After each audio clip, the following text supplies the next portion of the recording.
Hello everyone. हाँ, आप सही पढ़ रहे हो। Why Bengal is important in UP exams. आप कोई भी एग्ज़ाम देखो यूपी का, उसमें बंगाल से कुछ ना कुछ क्वेश्चन रहेगा।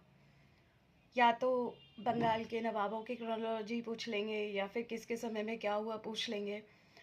इसका जवाब अगर आपको पता है तो आप कमेंट कर दीजिए, और नहीं पता तो वीडियो के एंड तक तो मिल ही जाएगा। चलो स्टार्ट करते हैं। बंगाल के नवाब, इसमें बात करते हैं सबसे पहले मुर्शिद कुली खां। 1717 से 1727 ये रहा। फर्रुखशियर ने 1717 में से बंगाल का सूबेदार मतलब नवाब बनाया। मुगल सम्राट द्वारा नियुक्त ये अंतिम गवर्नर था। ये इम्पोर्टेंट है, मुगल सम्राट द्वारा नियुक्त। इसने स्वतंत्र राज्य घोषित कर दिया। इसने अपनी राजधानी ट्रांसफ़र करी ढाका से मकसूदाबाद, और इसे अपने नाम पर बाद में बदल दिया मुर्शिदाबाद। इसने बंगाल की स्थापना करी। और मुर्शिद कुली खां के बारे में क्या इंपॉर्टेंट है, known for administrative and revenue informs. इजारा व्यवस्था इसने स्टार्ट करी बंगाल में। अब देखेंगे शुजाउद्दीन 1727 से 39। ये दामाद था मुर्शिद कुली खां का। 1733 में इसने बिहार की गवर्नरशिप ले ली। किससे ली? मोहम्मद शाह रंगीला। इसके बारे में आपने देखा होगा मुगलों के वीडियो में। सरफराज 1739 से 40। ये था सन ऑफ शुजाउद्दीन। अलीवर्दी ने इसका मर्डर कर दिया था। अलीवर्दी 1740 से 56। इन्होंने ना ब्रिटिश को ना फ्रेंच को फैक्ट्री बनाने की अनुमति इन्होंने किसी को दी ही नहीं। अब सबसे इम्पोर्टेंट हम देखेंगे सिराजुद्दौला, ग्रैंडसन ऑफ अलीवर्दी। इनके नाम पर एक है ब्लैक होल कंसेप्ट। कहीं कहीं से मिथ बोला है, कहीं कहीं सही बोल रहे हैं, लेकिन ये हुआ नहीं हुआ कह नहीं सकते। लेकिन इसे इनसे ही रिलेट करके देखा जाता है। इन्होंने ढेर सारे अंग्रेज़ों को एक छोटी जगह में कैद कर दिया था और वो मर खप गए थे।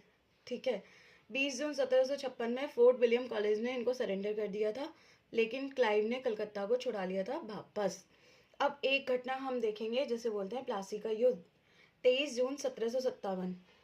ये हुआ ही नहीं, बगावत हो गई थी। किसने बगावत कर दी थी? गद्दारों ने। मीर जाफ़र, मानिक चंद, अमी चंद, जगत सेठ, खादिम खां, ये सारे गद्दार। अच्छा, ये जो युद्ध हुआ था ना, ये बल से कम छल से ज़्यादा जीता गया था। और यहाँ से फिर इन्होंने शोषण हमारा स्टार्ट कर ही दिया था अंग्रेज़ों ने। 1757 से 1760 मीर जाफ़र, इसे अंग्रेज़ों ने बिठा दिया। भैया जब पपेट बिठा देंगे तो फ्री ट्रेड की अनुमति भी ले लेंगे, तो भाई मर्जी से करो ट्रेड। 1760 से 1764 में बैठा मीर कासिम। सबसे पहला काम इसने अंग्रेजों से तंग आके क्या करा, मुर्शिदाबाद से कैपिटल ट्रांसफ़र कर ली मुंगेर। बहुत ज़्यादा परेशान था ये फ्री ड्यूटी पासेस की वजह से। अंग्रेज इसका गलत फ़ायदा उठाते थे फ्री ड्यूटी पासेस का। अब इसी क्रम में हम देखेंगे, देखिए प्लासी का युद्ध हो गया 23 जून 1757।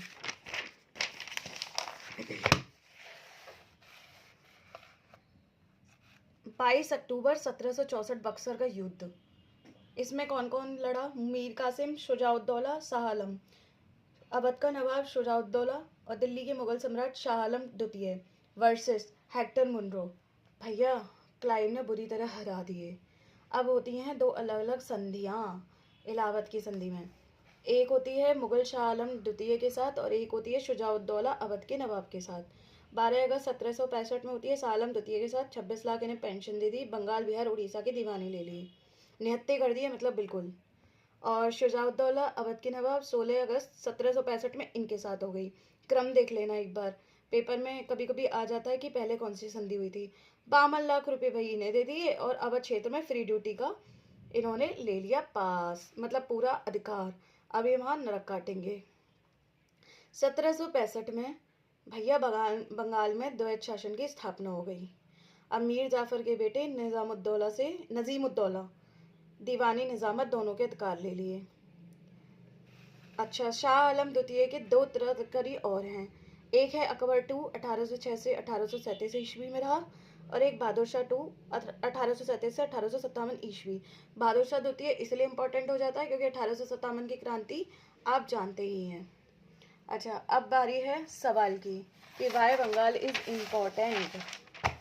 देखिए, अंग्रेजों के समय काल में यह प्रांत बंगाल प्रेसिडेंसी का ही एक हिस्सा था। इसे पश्चिमी प्रांत के नाम से जानते हैं, मतलब जाना जाता था। और 1834 ईस्वी में, जैसा अभी आप देख रहे हैं, आगरा प्रेसिडेंसी का निर्माण हुआ और बंगाल प्रेसिडेंसी से अलग हो गई। मतलब कहीं ना कहीं हिस्ट्री में बंगाल से हमारा जुड़ाव रहा है, इसीलिए इसको एक तरह से सवाल पूछे जाते हैं। और उसी क्रम में सेन वंश का आपको एक वीडियो भी मिला होगा जिसमें पूरा क्रम दिखाया हुआ है। अगर आपने नहीं देखा तो उसे देख लीजिए। Thank you.